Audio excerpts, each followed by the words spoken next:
Bonjour, aujourd'hui on s'attaque à un sujet qui concerne énormément de monde, le mal de dos chez les seniors. Et surtout, on va voir comment le soulager avec des méthodes douces et vraiment efficaces. C'est la grande question, n'est-ce pas? Et si, au lieu de solutions compliquées, on pouvait trouver un apaisement de manière naturelle, accessible et qui respecte vraiment le corps? C'est ce qu'on explore aujourd'hui. Et ce n'est pas un petit problème, hein. Le chiffre est assez parlant, 80%. C'est énorme. Ça veut dire que 8 personnes sur 10 parmi les seniors connaissent ces douleurs. Ce n'est donc pas un cas isolé, mais un véritable enjeu de bien-être au quotidien. Bon, rentrons dans le vif du sujet. Avant de parler solution, il faut d'abord bien comprendre de quoi on parle. Qu'est-ce que la lombalgie et pourquoi est-ce que ça devient un défi si fréquent en avançant dans l'âge? Alors, d'où ça vient, concrètement?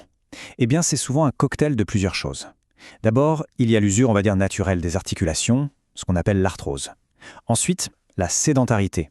Ça, c'est un grand classique. Moins on bouge, plus les muscles qui soutiennent la colonne s'affaiblissent. Ajoutez à ça des années de mauvaise posture et une perte générale de tonicité, et voilà, la colonne vertébrale est moins bien soutenue et les douleurs s'installent. Mais la bonne nouvelle, c'est que face à ce défi, il y a un allié de taille, une pratique qui a fait ses preuves depuis des millénaires. Voyons maintenant comment le yoga peut changer la donne. Ce qui est génial avec le yoga, c'est que c'est une approche complète. Ça ne fait pas que masquer la douleur. Ça s'attaque aux causes.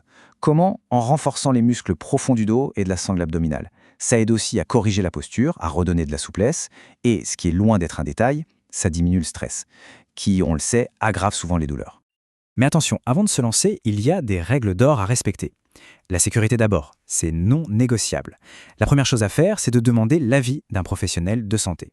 Ensuite, on y va tout en douceur. On évite les postures qui tirent trop fort. Et puis, aucune hésitation à utiliser des aides, comme une chaise ou des coussins. Et surtout, la règle numéro 1, on écoute son corps. Si ça fait mal, on arrête. Point. Parfait. Maintenant que le cadre est posé, passons à la pratique. Voici 5 exercices qui ont été choisis spécifiquement pour leur douceur et leur incroyable efficacité sur les douleurs lombaires. On commence avec un grand classique, le shavash. Le nom est assez mignon et son objectif est fondamental. Il s'agit de redonner du mouvement, de la fluidité à une colonne vertébrale qui a tendance à se raidir. C'est un excellent moyen de lutter contre les effets de la sédentarité. C'est très simple, à 4 pattes, on inspire et on vient creuser doucement le dos, comme si on voulait regarder vers le ciel. Ça, c'est la vache.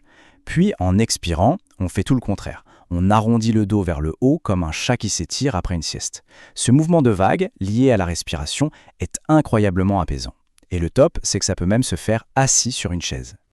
Deuxième posture, la posture de l'enfant. Celle-ci, c'est une invitation au repos, au lâcher-prise. Elle offre un étirement passif et très réconfortant pour toute la zone lombaire. C'est idéal pour relâcher les tensions accumulées après une longue journée. Depuis la position à genoux, on s'assoit sur les talons et on se penche doucement en avant jusqu'à poser le front par terre. On respire et on sent le dos qui se détend. Si la flexion est un peu raide, pas de problème. Un coussin sous le ventre rend la posture tout de suite beaucoup plus confortable. On change un peu de registre avec la troisième posture, le sphinx. Ici, l'idée n'est plus seulement d'étirer, mais de commencer à renforcer tout en douceur les muscles du bas du dos. On vient reconstruire le soutien naturel de la colonne vertébrale. Allongé sur le ventre, on place les avant-bras au sol avec les coudes juste sous les épaules. En inspirant, on soulève délicatement la poitrine, mais sans jamais forcer. Le bas du dos doit rester détendu. Si on sent que ça pince, on redescend un peu. C'est un renforcement subtil, pas un concours de force. Quatrième exercice, et celui-ci est super accessible, la torsion assise sur une chaise. Les torsions, c'est excellent pour la santé du dos, et cette version permet de bouger les vertèbres et de dénouer les tensions sur les côtés, le tout sans prendre le moindre risque. Bien assis, le dos bien droit, on se sert du genou opposé pour tourner tout doucement le buste. La rotation vient du haut du corps, pas du bas du dos. C'est une torsion qui libère, qui ne force pas. La douceur, c'est vraiment la clé ici. Et on termine avec le 5e exercice, genou contre la poitrine.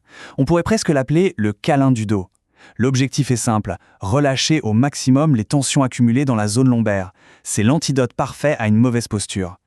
Confortablement allongé sur le dos, on ramène doucement un genou, ou les deux, vers la poitrine. On peut même faire un petit balancement de gauche à droite pour se masser le bas du dos contre le sol. C'est vraiment la posture idéale pour finir une petite séance et sentir un soulagement immédiat. Voilà pour les exercices. Mais concrètement, comment on intègre ça à son quotidien et à quoi peut-on s'attendre? Terminons avec quelques points clés pour la motivation. Et là, on arrive à la meilleure nouvelle. Pas besoin de bloquer des heures dans son agenda. 10 minutes, Juste 10 minutes par jour, c'est tout ce qu'il faut pour commencer à sentir une vraie différence. La clé, ce n'est pas la durée, c'est la régularité. Et les résultats sont là. Écoutez ce que dit Marie, 72 ans. Depuis que je pratique ces exercices, mon dos est plus souple et je ressens beaucoup moins de douleur le matin. C'est un témoignage qui parle de lui-même, non? Et Jean, 68 ans, ajoute « La posture de l'enfant et les torsions assises m'ont vraiment aidé à soulager mes tensions lombaires. » Ça montre bien que chaque exercice a un bienfait spécifique et bien réel. Et ce ne sont pas que des impressions. La science confirme tout ça. De nombreuses études montrent que le yoga, pratiqué régulièrement, améliore de façon mesurable la souplesse, la posture et réduit de manière significative les douleurs chroniques chez les seniors.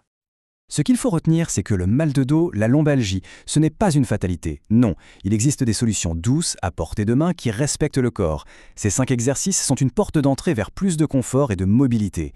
La vraie question n'est donc pas de savoir si c'est possible, mais plutôt de faire le choix de s'accorder ces quelques minutes pour le bien-être de son dos.